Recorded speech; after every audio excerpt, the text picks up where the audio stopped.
गिरते हैं सहसवार ही मैदान जंग में, गिरते हैं सहसवार ही मैदान जंग में, वो तिफल क्या गिरेंगे जो घुटने के बल चले। जोहार, आदाब, नमस्कार, मैं जुबैर अहमद। एक आश्रम में एक गुरुजी के पास 3 शिष्य रहते थे और बहुत कठिन परिश्रम के बाद, बहुत मेहनत करने के बाद तीनों ने पढ़ाई पूरी की और 1-2 दिन में ही वो वहां से विदा होने वाले थे। वहां से तीनों शिष्य निकलने वाले थे। तो गुरुजी कहते हैं कि बेटा ऐसा कर, तू तो अब 1-2 दिन में चला जाएगा, तुम्हारी पढ़ाई पूरी हो चुकी है, बहुत तुम तीनों ने मेहनत करके पढ़ाई करी है, तो बेटा ऐसा कर, तुम मेरे लिए छोटा सा काम कर दे।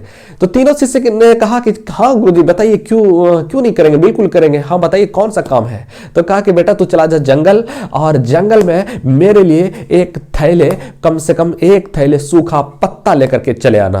कहा कि बस गुरुजी इतना छोटा सा काम, तो अभी गया, अभी लेकर के आया।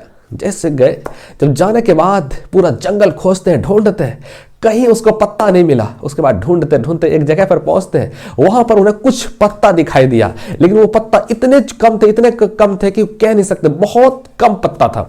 तो तीनों शिष्य परेशान हो गया, कहने लगा कि अब गुरुजी के पास क्या लेकर के जाएंगे। तो कहा कि चलिए फिर खोजते एक जगह पर पहुंचते जहां से वो जो है एक बूढ़ा आदमी गुजर रहा था। और उस बूढ़े आदमी के सर पर एक पत्ता, सूखे पत्ते का बोरा रखा हुआ था। तो ये शिष्य ने कहा कि अंकल आप ऐसा करेंगे कि आप मुझे थोड़ा सा पत्ता, आप सूखा पत्ता दे देंगे, मुझे काम है।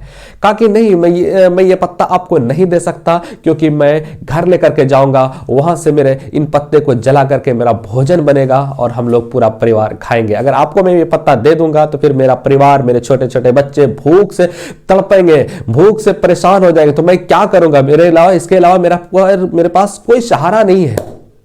उसके बाद फिर वहां से वो चला गया।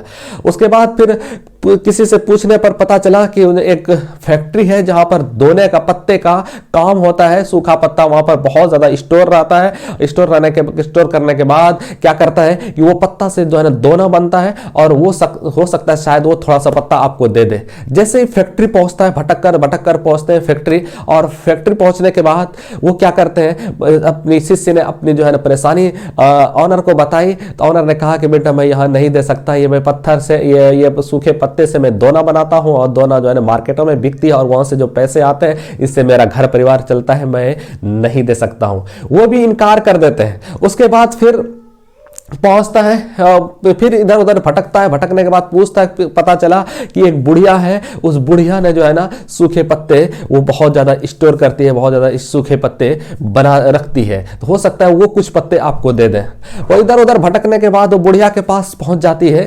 बुढ़िया के पास पहुंचते हैं ये तीनों। पहुंचने के बाद बुढ़िया से अपने बात रखते हैं। बुढ़िया कहती है कि बेटा नहीं, मैं ये पत्ता आपको नहीं दे सकता हूँ, मैं इस पत्ते से मैं औषधि बनाता हूँ और इन्हीं सूखे पत्ते से औषधि बना करके मार्केटों में और वहां से जो पैसे आते हैं उसी पैसे से मेरा घर परिवार चलता है, मैं ये आपको नहीं दे सकता हूं। तीनों शिष्य निराश हो जाते हैं और निराश होकर के आते हैं गुरुजी के पास और गुरुजी से कहते हैं कि गुरुजी मैं थक गया, जो हुआ था पिछले सारी कहानी, एक जैसे जैसे हुआ था वो सारी कहानी गुरुजी के सामने रखा और गुरुजी से कहते हैं कि मैं असफल रहा, मैं कामयाब नहीं हो सका। तो गुरुजी कहते हैं कि बेटा तूने भी पढ़ाई तो बड़ी मेहनत से करी, लेकिन छोटी चीजों को दरकिनार कर दिया। और आज मैं ये आखिरी मंत्र दे रहा हूं और ये हमेशा याद रखना कि छोटी छोटी चीजें बहुत कीमती होती है, बहुत कीमती होती है। दुनिया में कोई भी चीजें बेकार नहीं होती है। गॉड ने, प्रकृति ने, अल्लाह ने, ईश्वर ने जितनी भी चीजें बनाई है ना, सब में कुछ ना कुछ फायदा है। इसलिए छोटी छोटी चीजों को दरकिनार ना करो। हर चीज का वैल्यू है, हर चीज के एक इंपॉर्टेंस है, हर चीज अपने आप में एक शान रखता है।